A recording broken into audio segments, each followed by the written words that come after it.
glória, graça e paz da parte do nosso Senhor Jesus Cristo. Uma palavra de reflexão para nossas vidas deste dia chamado hoje. O livro de 2 Coríntios, a epístola aos Coríntios, a segunda carta, no capítulo 10, no verso 1, o versículo 1 vai dizer assim: Ora, eu mesmo, Paulo, vos rogo, pela mansidão e suavidade de Cristo, eu que quando presente sou humilde entre vós, mas estando ausente sou ousado para convosco.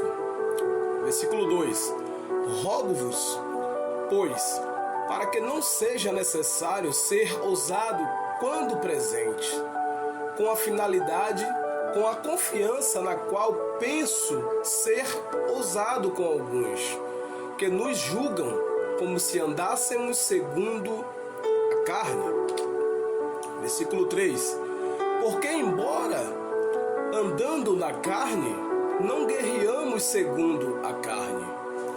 Versículo 4: Porque as armas da nossa milícia não são carnais, mas poderosas em Deus para a destruição de fortalezas. Meus amados irmãos, quero colocar uma vírgula aqui para poder fazer uma explicação expositiva desses versículos que ora li para vós outros.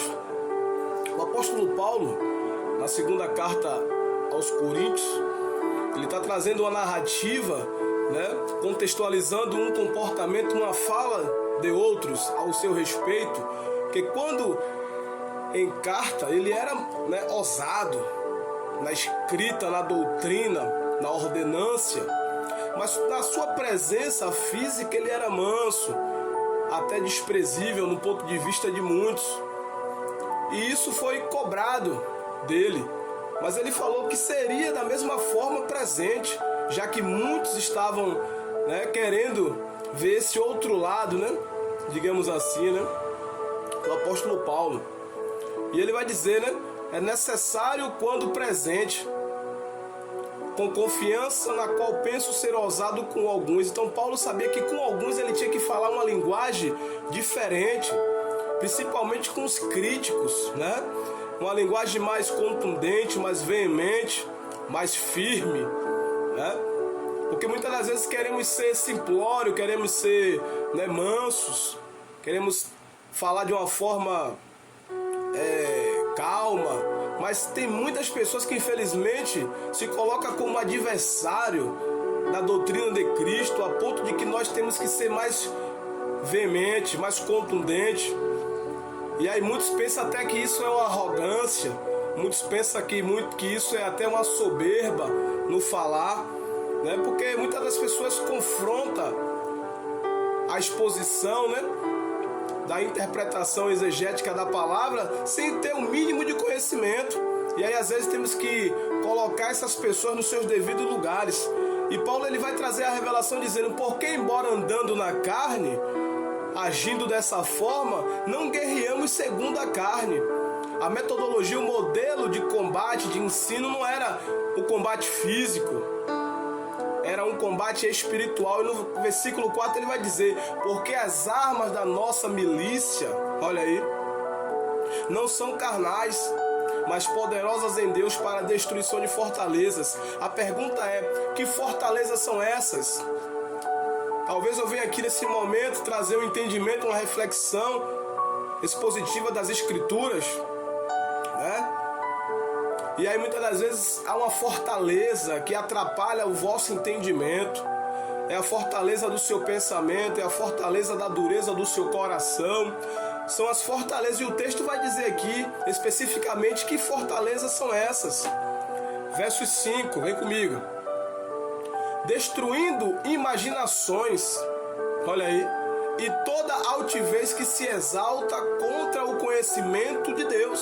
Irmãos, há muita altivez de muitas pessoas, de muitos líderes, de muitas igrejas que não recebe a sã doutrina, que não recebe as ordenanças cristocêntricas da palavra, porque a Bíblia ela é interpretada por Cristo. A chave hermenêutica interpretativa das Escrituras é Cristo Jesus. Por Ele e para Ele são todas as coisas. Pois bem, mas existe imaginações, raciocínios, filosofias, que é pensamentos, e toda essa altivez que só serve para afastar as pessoas do conhecimento de Deus. Aí ele vai dizer aqui, e levando cativo o pensamento à obediência de Cristo, ou seja, a ideia é trazer um direcionamento do raciocínio interpretativo das Escrituras para que você entenda e obedeça esses mandamentos e viva o desfrute. Porque Deus tem uma Canaã para nossas vidas e tudo que Ele quer é que nós sejamos, que nós desfrutamos desta Canaã que emana leite e mel, aleluia.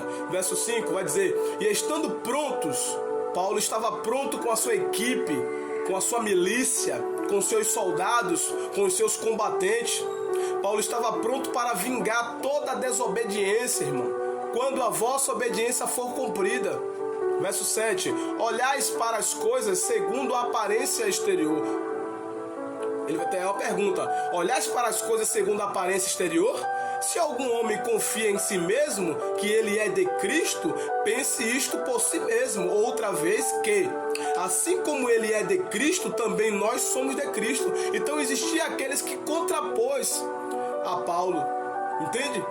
A doutrina, a revelação, porque Paulo vai dizer que o mistério que estava oculto foi revelado através do evangelho que Paulo pregava. Aleluia. Verso 8, porque embora eu me glorie um pouco mais de nossa autoridade, a qual o Senhor nos deu para edificação. Paulo está falando de uma autoridade de edificação, ainda que ele se elevasse um pouco a mais no seu conhecimento, mas aquilo não era para destruição, aquilo era para edificação. Muitas das vezes mostramos a nossa habilidade, o nosso conhecimento, a nossa inteligência não é para se exaltar, mas para edificar a vida de outros que não têm conhecimento. Entende? E muitos que não têm conhecimento querem se colocar contra o direcionamento espiritual da doutrina de Cristo, o modelo, o padrão cristocêntrico, que é a palavra de Deus. Aleluia. Então ele vai dizer, para edificação e não para a vossa destruição. Eu não me envergonharei, Paulo diz, verso 9, para que eu não possa parecer como se eu vos aterrorizasse por carta. A intenção de Paulo não era aterrorizar, colocar medo através das ordenanças das Escrituras, mas era para direcionar a um pensamento saudável, a uma fé sadia, a um propósito verdadeiro, uma convicção verdadeira, um temor e um tremor da palavra. Aleluia. Verso 10, porque as suas cartas, eles dizem, né, são pesadas e poderosas, mas a sua presença de corpo é fraca e o seu discurso é desprezível. Olha, então Paulo muitas das vezes nas cartas ele conseguia se expressar de uma forma melhor, trazendo clareza, trazendo autenticidade daquilo que estava sendo colocado. Mas quando ele vinha de missa de corpo presente, ele era um cara mais tranquilo, mais sucinto, sabe? Existe uma forma física, existe uma forma escriturística, né? Existe uma forma não verbal, existe uma forma verbal. Verso 11, considerai o tal isto, que assim como somos na palavra por carta, quando estamos ausentes, tais também seremos nações quando estivermos presentes. Então aqueles que questionavam a respeito disso, Paulo falou, eu serei da mesma forma com você, já que você disse que eu na carta sou pesado, serei firme também na presença. E muitas das vezes temos que ser firme, irmão, com muitas pessoas, para combater um bom combate, para desestabelecer a falsa doutrina e estabelecer a doutrina verdadeira de Cristo. Amém? Que Deus em Cristo continue nos abençoando e que toda fortaleza, que todo raciocínio, que todo sofisma venha cair por terra em nome de Jesus. E que a graça e o amor de Cristo e as consolações do Espírito Santo e a luz do Evangelho resplandeça sobre as vossas vidas, trazendo iluminação, trazendo entendimento, o entendimento que excede. É uma paz que excede todo entendimento. Aleluia. Deus em Cristo continua abençoando. Um forte abraço. Tamo junto. Shalom Adonai. Ô glória. Ô glória. Deus é fiel. Forte abraço. Até uma próxima.